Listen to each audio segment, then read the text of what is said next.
O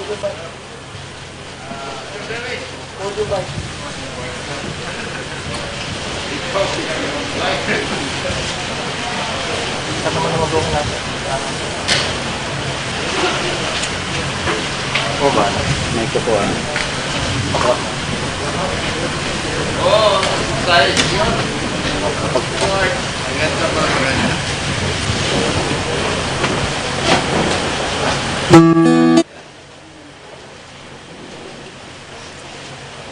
Dito pa natin. Nakalimpaan.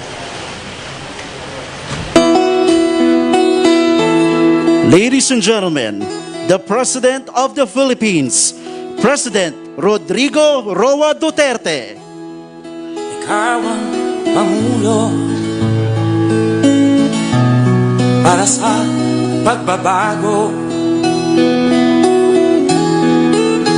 Sawa na ang Once again, President Rodrigo Roa Duterte.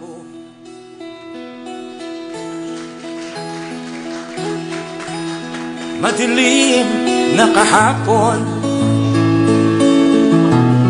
Ikaw ang mag-aahon sa piling mo. We may now take our seats. Good afternoon, everyone, and welcome to the inauguration of the Philippine Ports Authority Seaport Expansion Project and Philippine Coast Guard Kalayaan Station. To formally begin our program, may we call on Governor Jose Alvarez for his welcome remarks.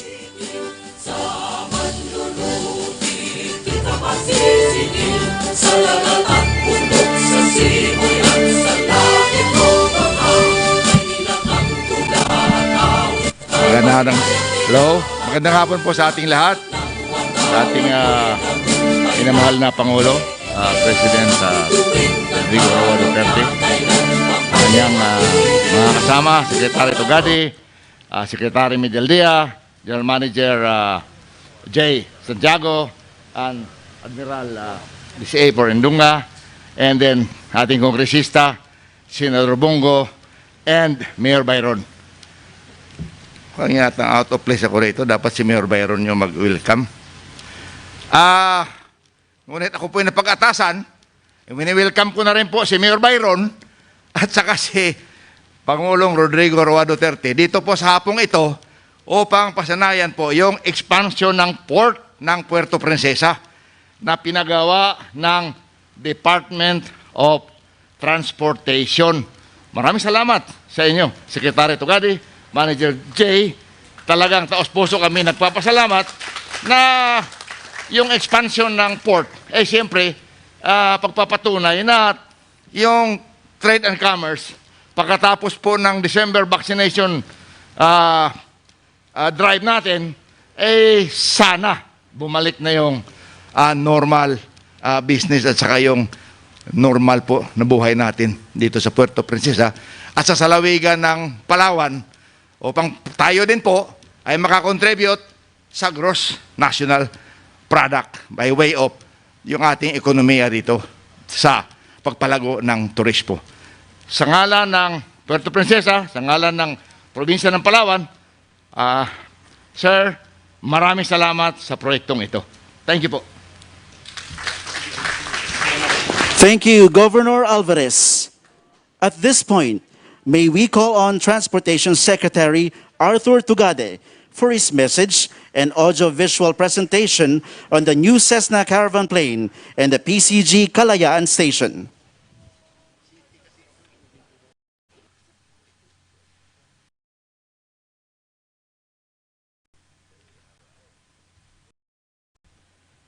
The President of the Republic of the Philippines, Mayor Rodrigo Roa Duterte, Sir, magandang hapon ho sa inyo. Sa ating mga kapwa Pilipino, my fellow servants in government, to all of you, isang mapayapa at isang maulan na hapon. Bagamat maulan, sasabihin ko sa inyo, happiness is in the air. Happiness is in the air, not only because November na, ang susunod December, Pasko na. But happiness is in the air because we are all gathered here to witness several projects that are happening and to be informed of projects that have happened in the island, in the province of Palawan. Talagang happiness pagkat, alam nyo ba, halimbawa, na in addition dito sa Puerto ang atong ginagawa, inaugurate ngayon, yung expansion of the Puerto Princesa Port.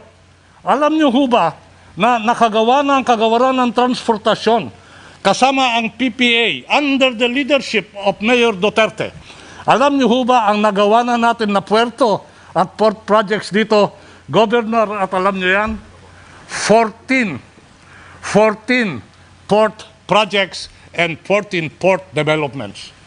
Nandiyan ho yung sinasabi nating mga puerto dito sa Puerto Princesa, Batarasa, Borac, San Fernando, Coronel, Culion. Kasama ho dyan. At alam niyo, Governor, nung ating pinasinayan, yung 3 puerto, etong 3 puertong ito ay nagbigay hindi lang ho yung tinatawag na cruise ports para sa mga cruises, but ito ho yung isang pamaraan na kung saan nagkaroon ng connectivity ang Palawan. Not only with Mindoro, not only with Visayas and Mindanao, but more importantly, with the BIM-Iaga. Nagkaroon ng koneksyon sa lokal, nagkaroon din ho ng koneksyon sa international. Never before has this reality been born and begotten in the Republic of the Philippines. Dito ho, ito yan. Kung sasabihin ko rin ho sa inyo, alam niyo po ba, Mr. President, na kung sa Paliparan at airport, 5 airport ho yung aming natapos na rehabilitate nung pisan at na kumpleto dito sa Palawan. Kasama na ho dito yung Puerto Princesa, yung ginagawa natin at napasinayan nyo kanina. Kasama yung Busuanga, Cuyo at San Vicente. Yung San Vicente, ito'y napakahalaga sa lugar na ito pagkat ito yung pinakamahaba na tinatawag na white sand beach in the world. Meron na hong airport dyan, Mr. President, during your term, Mr. President. Happiness is in the air. At happiness in the air because meron tayong puerto, meron tayong paliparan, at meron din tayong seguridad. Kaya nga ba't nandito ngayong araw na to, titignan at sisilipin natin yung mga proyekto ng Philippine Coast Guard na kapahagi ng kagawaran ng transportasyon. Makikita ninyo yung ginawa ng Coast Guard sa Kalayaan Island.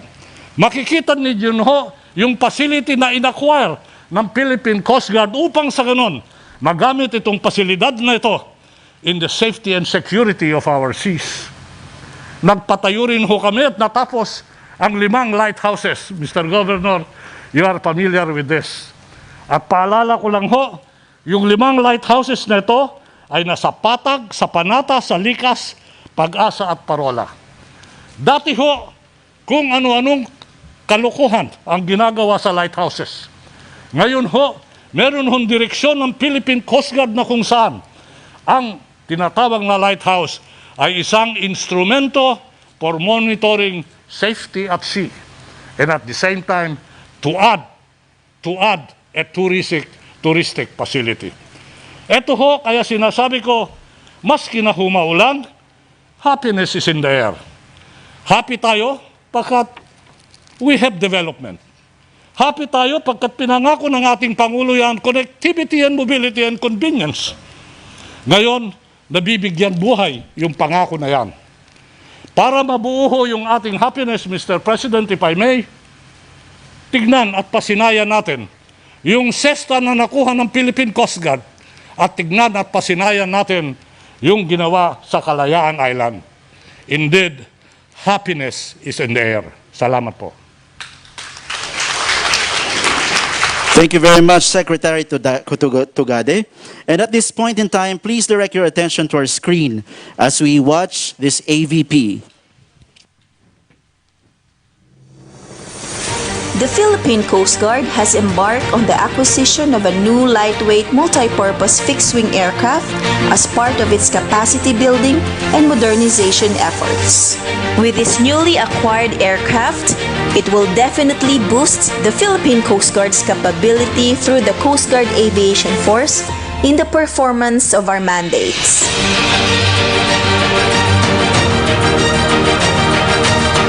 With the PCG-2081's rugged capability and high payload, the Coast Guard Aviation Force will improve its humanitarian and disaster relief capabilities in transporting relief goods to affected areas and transport of COVID-19 vaccines to the different parts of the country, especially the remote areas. The PCG-2081 will augment the existing fleet of Philippine Coast Guard aircraft in delivering the PCG's mandated functions: maritime safety, maritime security, maritime law enforcement, marine environmental protection, and maritime search and rescue. PCG-2081 Cessna Caravan is now commissioned to the Coast Guard service. The men and women of the Philippine Coast Guard would like to extend its appreciation to President Rodrigo Roa Duterte for his continuing effort and support to the modernization of the Philippine Coast Guard.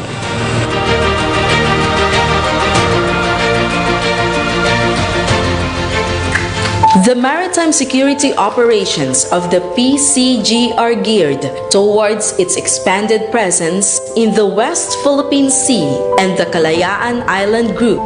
On April 6, 2021, the PCG activated the Task Force Pagsasanay, and together with the Bureau of Fisheries and Aquatic Resources, or BFAR, it continues to intensify its maritime security and maritime safety efforts anchored in rules-based and peaceful approaches. Coast Guard vessels have peacefully dispersed numerous suspicious foreign vessels in the Sabina Shoal and Marie Louise Bank. In support of these efforts, the PCG had its first 81 all-female graduates of radio operators called Angels of the Sea, who are now part of the PCG's deployed personnel patrolling the West Philippine Sea. Through the generous support of the Coast Guard Auxiliary, the PCG has blessed hundreds of Filipino fishermen through Bayanihan sa Karagatan, a humanitarian initiative that intends to ease the burden of fellow kababayans amid the global pandemic.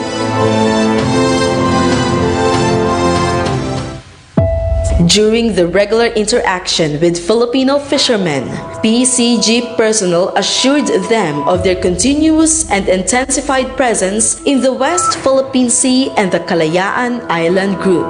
This is pursuant to the guidance of the national leadership in the campaign against illegal, unreported, and unregulated fishing activities in the area.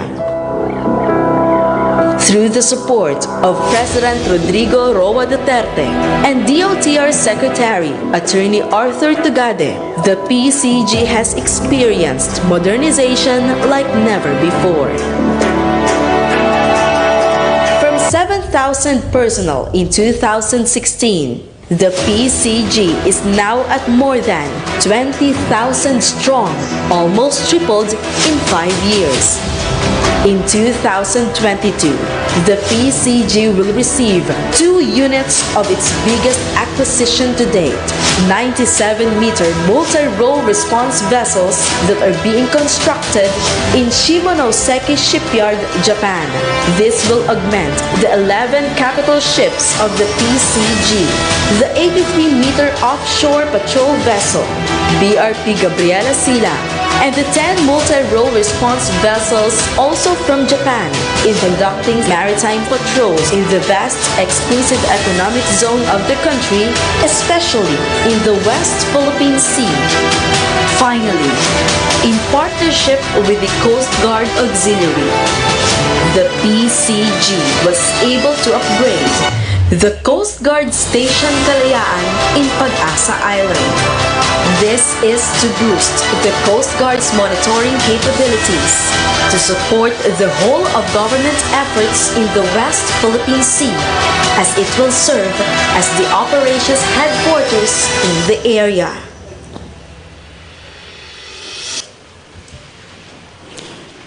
At this juncture, may we request the President to officially commission the Cessna Caravan Plane as PCG-2081 in the service of the Philippine Coast Guard.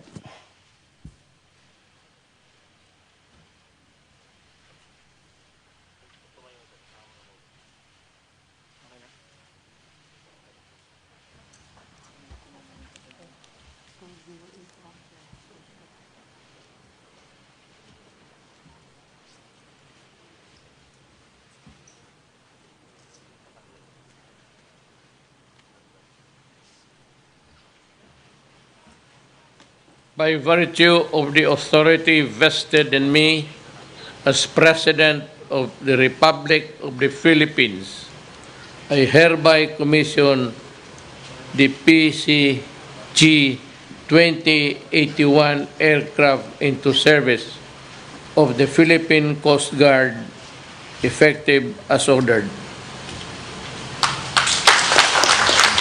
Thank you, Mr. President.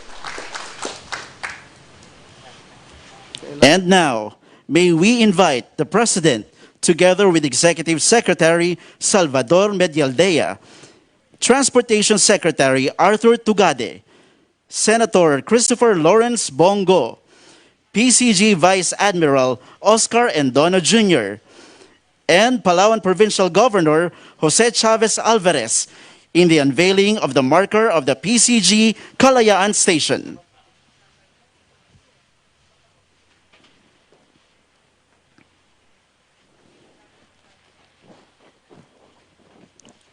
Ready, Mr. President? On the count of three. 1, 2, 3. The marker in Kalayaan reads as follows. Inaugurated by President Rodrigo Roa Duterte, Republic of the Philippines, Pag-asa Island, Municipality of Kalayaan, Palawan, November 4, 2021. Completed under President Rodrigo Roa Duterte's PCG Modernization Program with the assistance of the Department of Transportation and the Philippine Coast Guard Auxiliary. This newly constructed facility is a fitting symbol of the Duterte administration's strong, sustained commitment to enhance the maritime safety, security, stability, and domain awareness in the West Philippine Sea. Now, may we request everyone on stage to face the camera for a quick photo opportunity.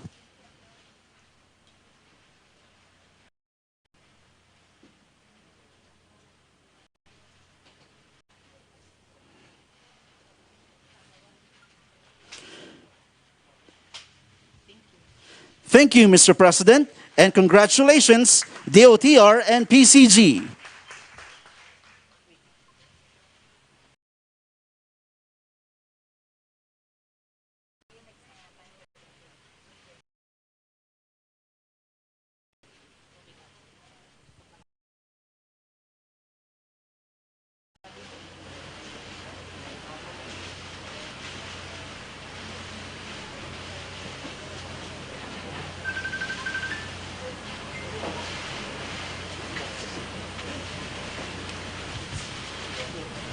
Moving on, may we call on PPA General Manager J. Daniel Santiago for a project briefing with AVP on the Puerto Princesa Seaport Expansion Project.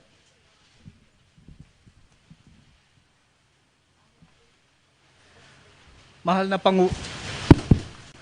Pangulo, Mayor Rodrigo Roa Duterte, karangalan ko pong ihandog sa inyo ang bagong gawang port project dito sa lalawigan ng Palawan na ipinatupad ng Philippine Ports Authority sa ilalim ng paggiya ng kagawaran ng transportasyon bilang pagtalima sa inyong kautusan na bigyan ng komportable at matiwasay na pamumuhay ang mga mamamayang Pilipino.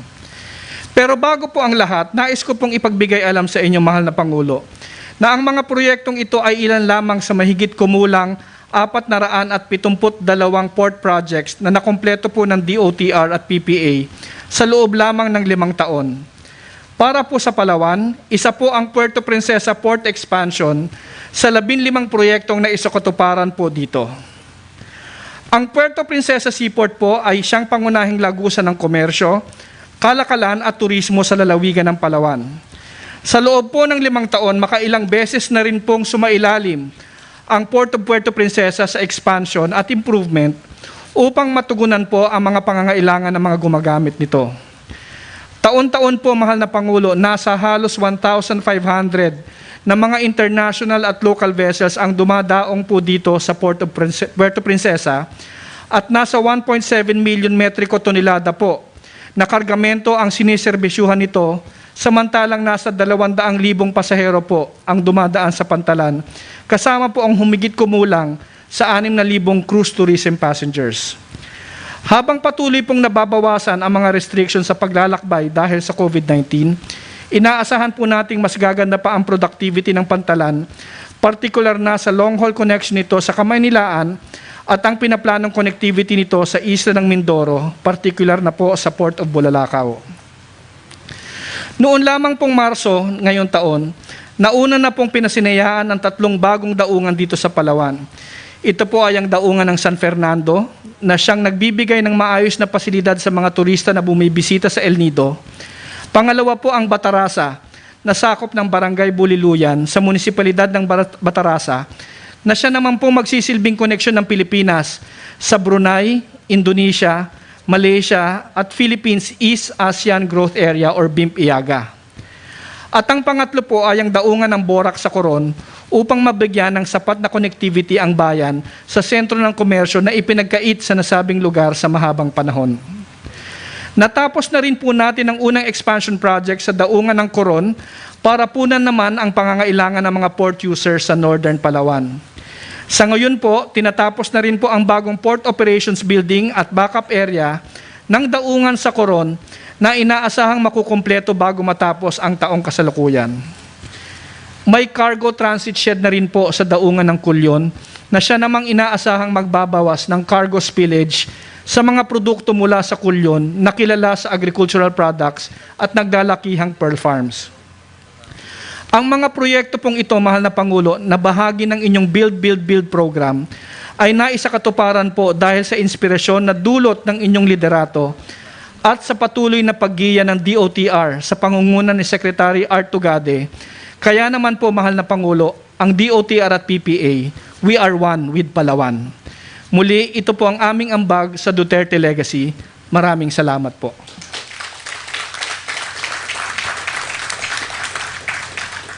At kung inyo pong mamarapatin, mahal na Pangulo, nais po naming ihandog ang isang maiksing audiovisual presentation na aming inihanda para po sa mga proyektong ito.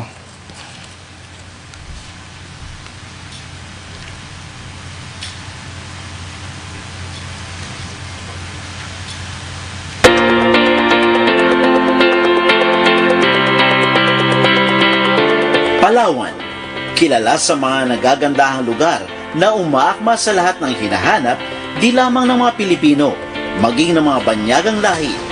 Ito lang ang tanging probinsya sa Pilipinas na may 2 UNESCO World Heritage Sites, Subterranean River National Park at ang Tubataha Reef na siyang pinakatanyag na diving spot sa probinsya. Iba't iba rin ang mga produkto na inaangkat mula sa Palawan, kagaya ng handicrafts, pearls at pearl jewelry at samot-saring food delicacies gaya ng kasuy, daing, banana chips at marami pang iba. Dahil sa mga nagagandahang mga lugar at beaches, mga masasarap na pagkain, iba't ibang klase ng produkto at marami pang iba, kaya tinagurian ng Palawan bilang the Philippines' Last Frontier.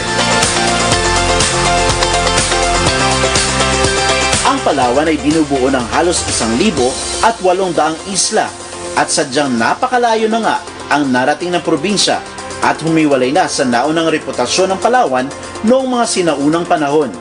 Penal colony, leper colony, malaria at piracy center ng mga tao galing Kamaynilaan. At ang isa sa mga naging sentro ng pagbabagong ito ay ang pantalan ng Puerto Princesa na matatagpuan sa loob ng cove sa timog silangang baybayin ng isla ng Palawan. 590.59 kilometers at mahigit kumulang 24 na oras na biyahe mula sa Maynila. Ang pantalan ng Puerto Princesa ay nagsisilbing sentro ng transportasyon ng mga pasahero, produkto at kalakal patungo at mula sa timog at hilagang Palawan. Kaya naman, mula nang maupo ang rehimen ng ating kasalukuyang Pangulo, Rodrigo Roa Duterte, ilang port development projects din ang isinakatuparan sa buong port network ng PMO Palawan, lalong-lalo na sa pantalan ng Puerto Princesa. At ang pinakabago ay ang pagsasakatuparan ng Puerto Princesa Expansion Project na naglalayong magdadala ng seguridad at kaginhawaan sa paggalaw ng mga pasahero, kargamento at serbisyo sa lugar. Ang 355 milyong pisong proyekto na sinumula noong Disyembre 19, taong 2019 at nakompleto noong ika-25 ng buwan ng Hulyo, taong 2021. Ito ay inaasahang magbubunsod sa lalo pang pag-angat ng antas ng kalakalan at komersyo sa lungsod ng Puerto Princesa at sa buong lalawigan ng Palawan. Noon lamang Marso ng taong kasalukuyan, pinasinayaan ng sabay-sabay ang tatlong pantalan ng Palawan na kinabibilangan ng pantalan ng Batarasa sa Buliluyan, pantalan ng Borac sa Coron, at ang pantalan ng San Fernando sa El Nido. Natapos na rin ang nauna ng expansion project para sa pantalan ng Coron at kasalukuyan ng ginagawa ang Port Operations Building na inaasahang makukumpleto bago matapos ang taong kasalukuyan at inaasahang mas lalong mapapabuti ang serbisyo na ibinibigay ng pantalan. Ang daungan ng Kuyon ay may sarili na ring cargo transit shed at inaasahang mas maayos na pagpoproseso nito ng mga kargamento na dumadaan sa pantalan. Ang mga pantalan ay kaisa sa patuloy na pag-unlad ng probinsya ng Palawan. Kahit sa kasalukuyang pandemya, patuloy ang serbisyo na ibinibigay nito upang matugunan ang mga pangangailangan ng mga mamamayan nito. PPA, we are one with Palawan.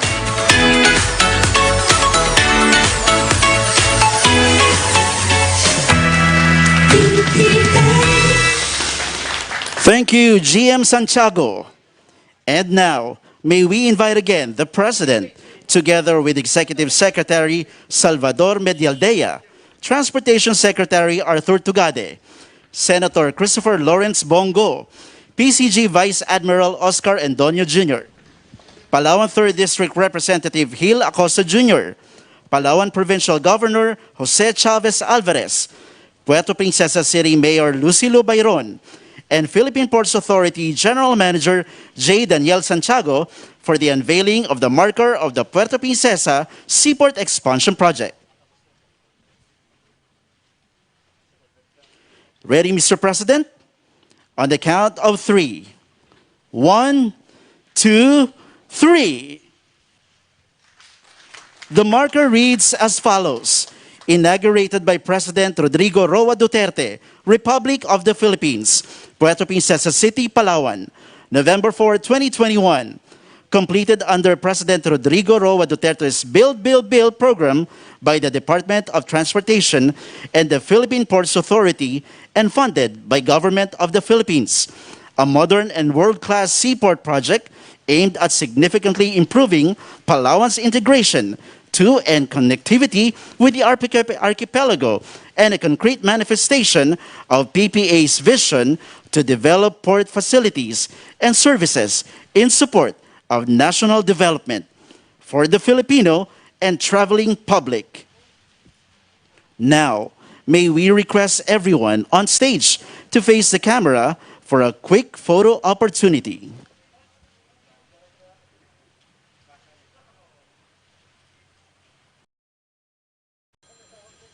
Thank you, Mr. President, and congratulations, DOTR and PPA.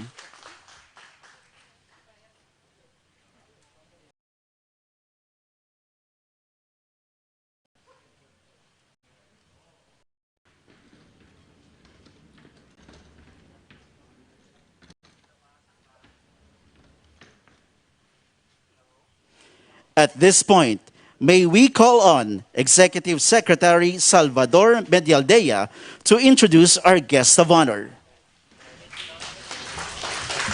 Magandang hapon po sa kanilang lahat. Isang malaking karangalan na ipakilala ko sa inyo ang Pangulo ng Republika ng Pilipinas, si Mayor Rodrigo Roa Duterte.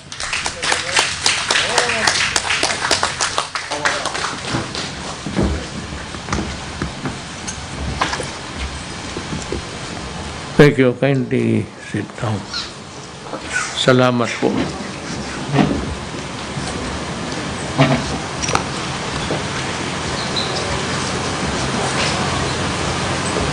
Nakalagay dito, Mr. President, we are live on television. Kasi takot sila magmumura ako. Oh, no. Wala man akong dapat mo. There's no reason for me really to be throwing epithets and crosses. I'm happy as you are. Executive Secretary Salvador Medialdea, Transportation Secretary Arthur Tugade, Senator Bongo, Palawan 3rd District Representative Akhil Acosta Jr., former PCG Commandant Retired General George Orsabia Jr., Palawan Provincial Governor Jose Chavez Alvarez, Philippine Coast Guard Deputy Commandant for Administration Vice Admiral Oscar Indona, Puerto Princesa City Mayor Lucilo Bayron, Philippine Ports Manager Authority Manager J. Daniel Santiago, fellow workers in government, mga minamahal kong Palawenyo, mga kababayan. You know, diba si Art? Bilyonaryo na ito ngayon. He was the valedictorian sa law class namin. Kaya naman kinuha ko because I knew that he had a vast experience with Delgado Brothers. Nung nag-aaral pa kami, doon siya nagkatrabahoan. And he must occupy a big position there. So in a matter of, conceptualize ng mga, and even in the coordination of the logistics, alam ko na maasahan ko talaga si Art. It's one of the about 3 o 4 na mga classmates namin na naging mga milyonaryo. Art, bilyonaryo na to. So, totoo lang. He has so many projects all around. Maybe Clark, pati sa Naya. I am pleased to join you today for the inauguration of the Puerto Princesa Seaport Expansion Project. We welcome this infrastructure development as we continue to overcome and recover from the impact of COVID-19 pandemic on our economy.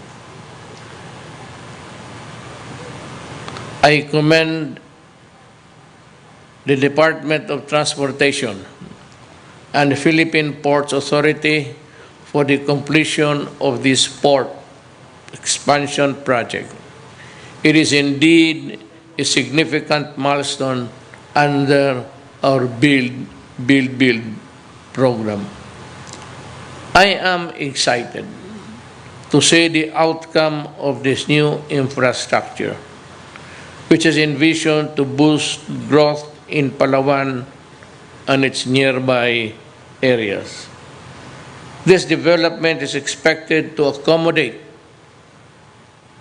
increased vessel traffic, facilitate efficient handling of cargo, and enhance the port's productivity.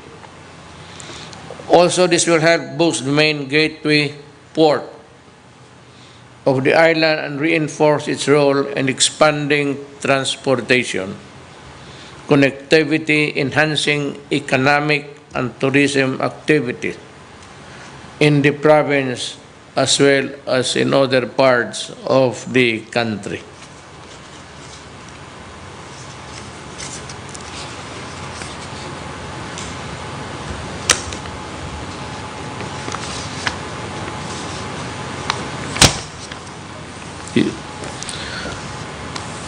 As we bolster our connectivity in Palawan, we also look into fortifying our maritime security in the area.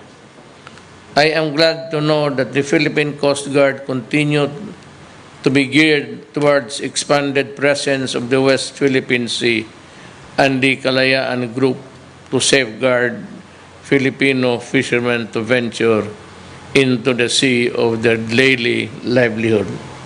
May iba na ngang istorya, Art. Yung eroplano mo, you just cannot focus on this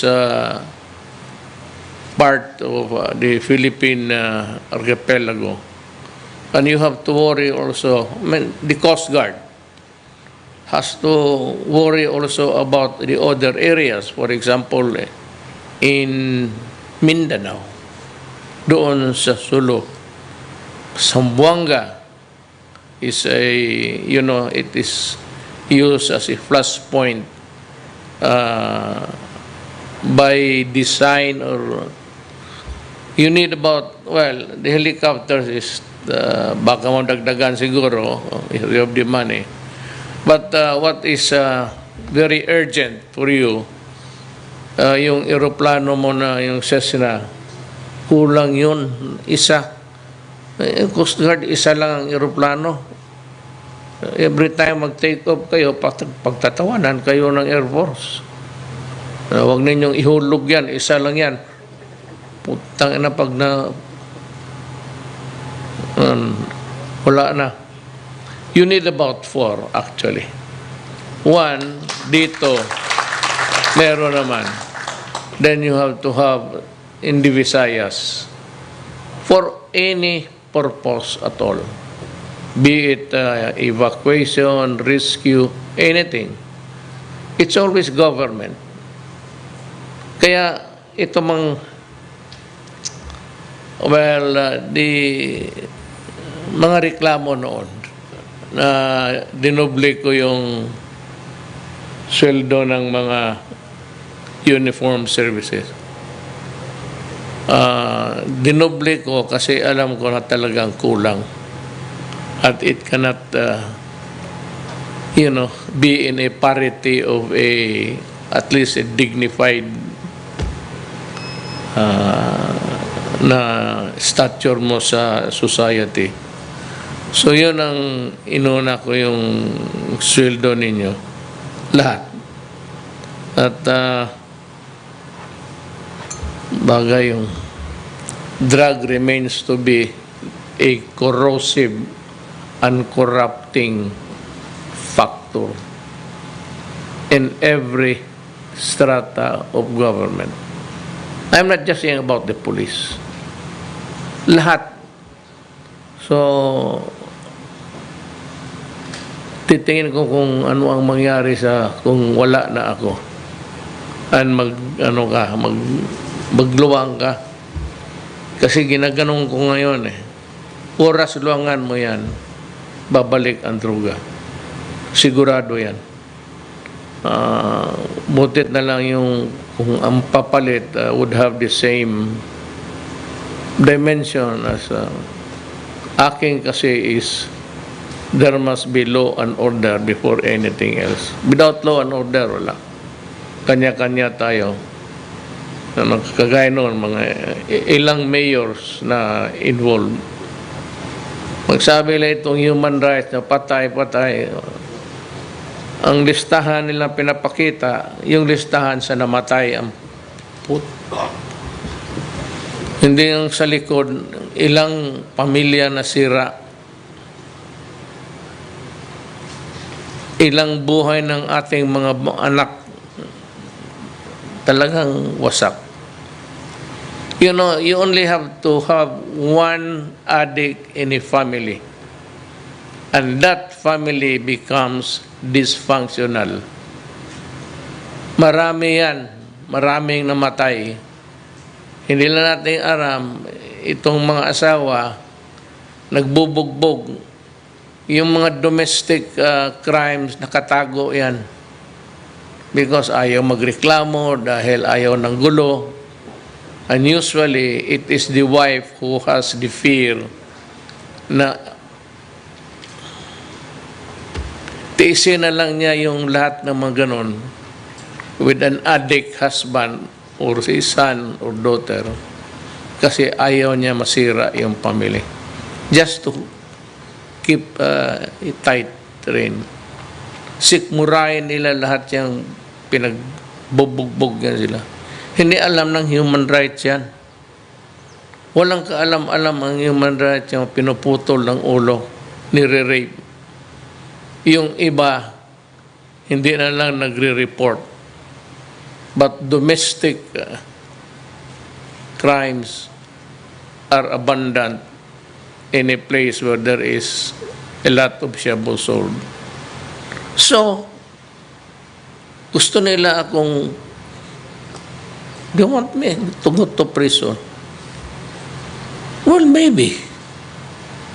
But it has to be a Philippine prison.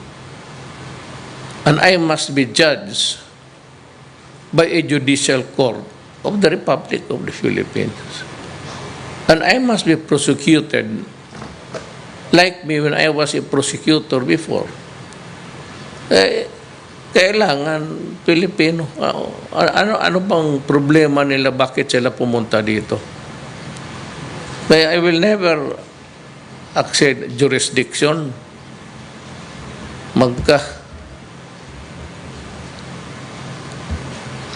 Mag-ice na ang impyerno, hindi ang papayag dyan sa kalukuhan nila. Wala man tayong problema na meron tayong mga kasalanan. Admitted man yan, either intentionally or unintentionally. Pero yung sa droga, hindi yan talaga sabihin mo sinadya.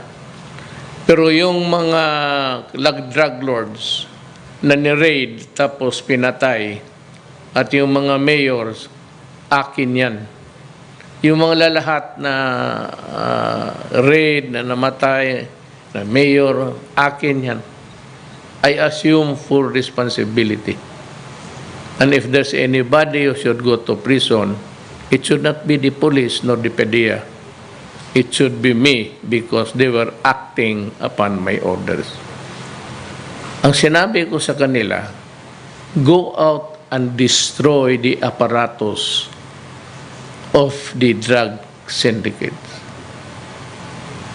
Pag pagkaintindi mo ng coupled with the fact, with my pronouncement, that if you destroy my country, my only country, the Philippines, kung sirain mo, talagang papatayin kita. Huwag na tayo magbulahan dyan. Pag sinira mo, you destroy the future of our children. Alam mo, sa totoo lang, kung may panahon, it's sunset already. Sunset na ba? Sunset.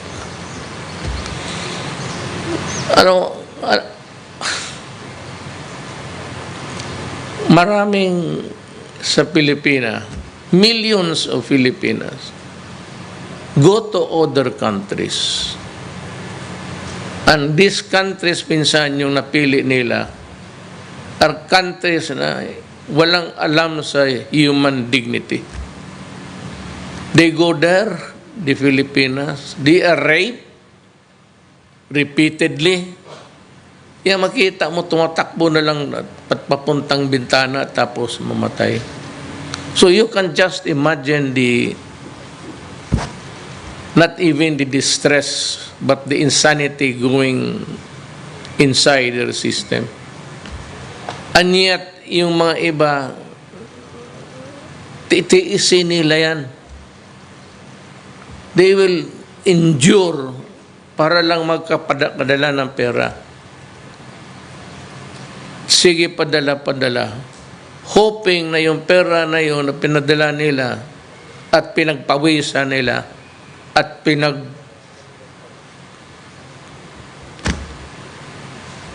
tiisin na lang nila the indignity, rape. May mga, hindi lahat.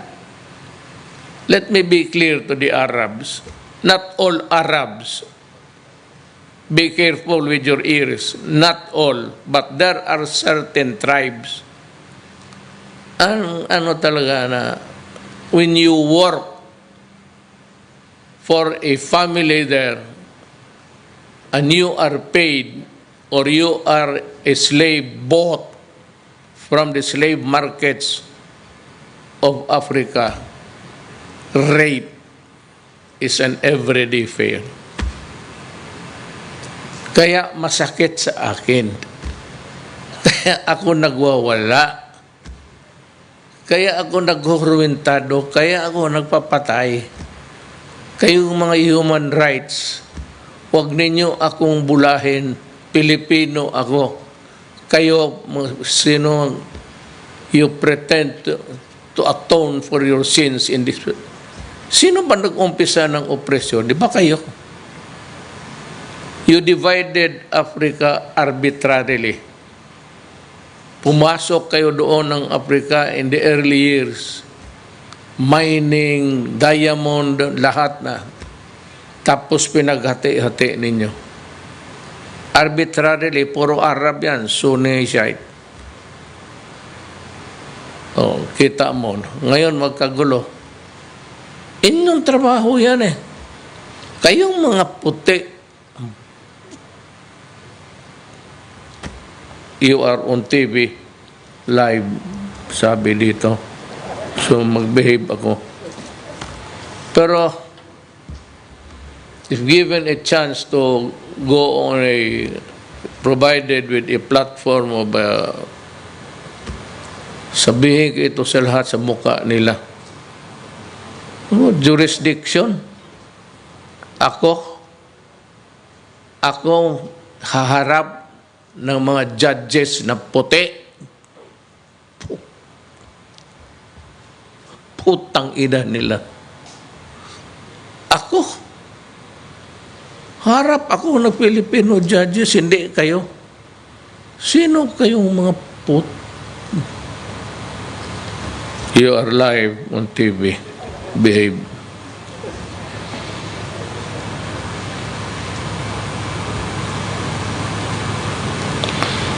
Ewan ko kung nabasa ko na ito. Pareho kami ni Tugade, medyo may tanda na rin. Kita mo kanina, may listahan kung ano yung nagawa niya. Kasi hindi naman niya ma-memorize. Valedictorian nga. Noon, class 72 kami. Kasi noon yun. As we bolster our connectivity in Palawan, we also look into fortifying our maritime security area. But I would like to stress again that I'm reading this maritime security because I said I'm ordering Secretary Tugadi to buy the 3 eroplano pa. So 4. Okay na yan. 4 para may pang-crash kayo ng 2. May maiwan pa. As President, I assure that we will uphold our territorial integrity no matter what the circumstances is. The aircraft is also equipped with to undertake efforts and missions to transfer and deliver vaccines and test kits without affecting the lifespan or efficacy. Furthermore, we can now engage in a vast array vast array of missions such as search and rescue, maritime patrol and surveillance, utility roles, and other PCG mandated duties to help our people during these challenging times. Let me go back to itong salary. Alam mo bakit? Dito sa Pilipinas, hindi natin tinitignan. Ako yung mayor na 23 years, congressman ako. Then, naging vice mayor ako ng anak ko. Then, sa presidency. Hindi ako nakatikim ng talo. Pero, tinaasan ko talaga itong sweldo kasi alam ko. Sinasabi ko yung experience ko because alam ko with the tip of my finger, alam ko ang problema. Sabihin mo sa akin, alam ko na ang gawin ko. So itong pulis, itong Coast Guard, anong pulis, law and order, magkipagbarilan dyan sa mga kriminal, magpagbarilan dyan sa mga droga, pag may landslide, pag may baha, Coast Guard, rescue. Pag may problema doon dito sa puntahan mo, Coast Guard, ano bang nangyari doon?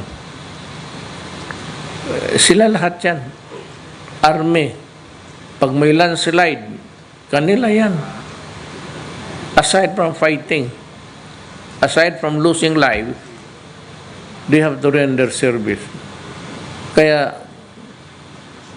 ganon ang paradigm ko noong na mayor ako, tapos nung na-presidente ako. Ganon ang. Kaya huwag kayong magtataka kung bakit inuna ko yun. Yung mga uniform services. I'm not glorifying them. Hindi na kailangan. Trabaho nila yan. In the same trabaho ko, itong mga praises ngayon na tanggap ko, that's fine. That's the people's money. Tindig lang tayo dito, we get the, what? Adulation. Ako, kasi no need really to be thankful to me. I am not the person appropriately for that. It's the people who spent for the project, with their money, yung mga construction workers toil day and night. Yun sila, kanilang pera na kasi Pilipino sila pa ang nagtatrabaho. Well, tayo dito, because we have to announce to the world, sabi ko nga, I'm going around because I want the people to know saan yung pera nila at anong pinaggastos. Ito ngayon, yung ginawa ng lahat ng presidente, ginawa ko lang sa isang EDSA. We were riled kung ano-ano lang pinagsasabi. Someday I'll talk about it. Kung sinabi to solve EDSA, you need about so many billions. Maghingi ka ng emergency powers. Anong sinabi? Wala yan. Pakuratin lang yan. Bilyon. Sabi ko gano'n. Hindi, wag na lang. Maghanap ako ng iba. Kaya, ngayon makita nyo. Look, everywhere. Maghanap ka dito sa lahat. You know, when I became president, andyan sila, si Miguel Dia, pati si Tugade. Sabi ko, ang pera, hatiin nyo sa lahat ng Pilipinas. One time lang ako dito, 6 years. I will never be back again. Just be fair and distribute the projects equitably all over the Philippines. Irrespective of who won. Wala na yung nanalo dito, liberal, nanalo dito. Wala na, sabi ko, after that, I'm out. So what's the fact? Mga may kababayans, this is our government at work. Let me assure you that we are fully committed to pursue a more comfortable life for everyone to the improved mobility and productivity of our people. Maraming salamat po. Thank you, Mr. President.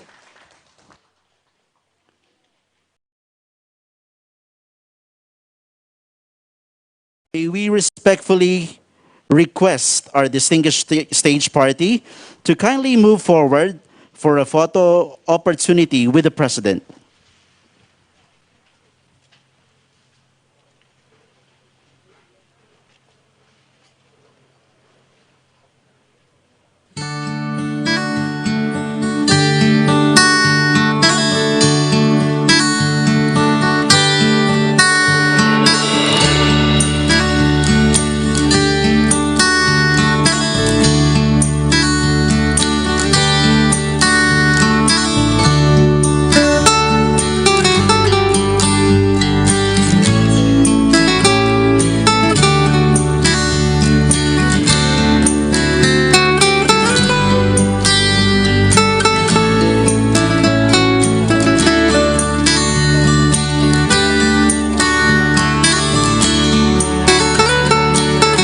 After which, may we request the DOTR officials to kindly form a queue for a photo opportunity with the President to be followed by the PPA team.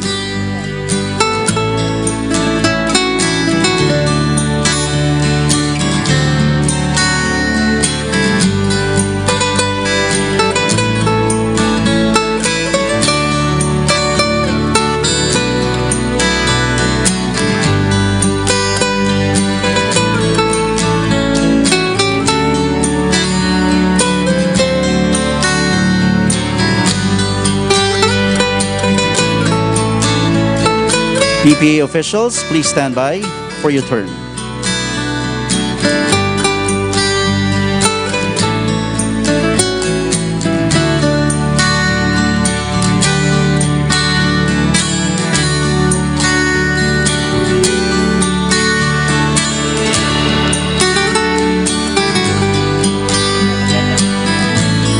Thank you, Mr. President and distinguished guests. Next would be the PPA team.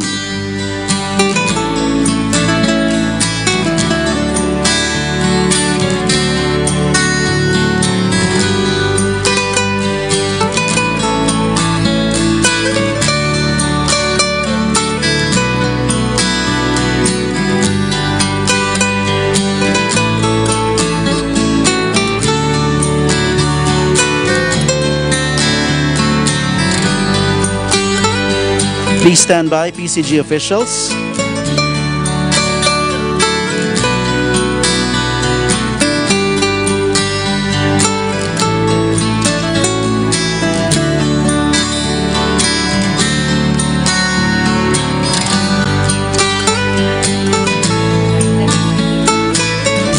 Thank you, Mr. President and PPA team. We'd like to call on now the PCG officials.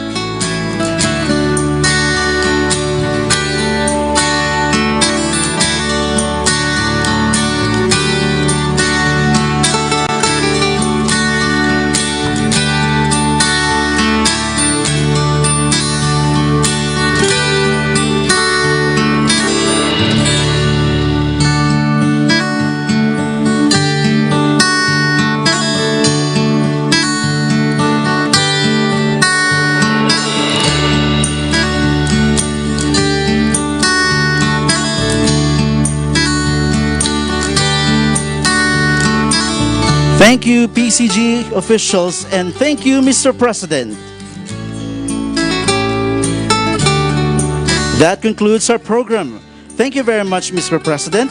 Thank you for leading the inauguration of Puerto Princesa Seaport Project and Kalayaan Station, and for commissioning the newly acquired Cessna Caravan plane PCG 2081. Matamang salamat sa ating ingmamahal nga presidente. Matamang salamat sa imong pagdumara sa inauguration iang proyekto na ingbuat digay sa aming pantalan. Pati renda ang istasyon sa Kalayaan sa pagpayag sa paggaramitin iyang bagong Cessna Caravan Plane PCG 2081. Again, ladies and gentlemen, President Rodrigo Roa Duterte.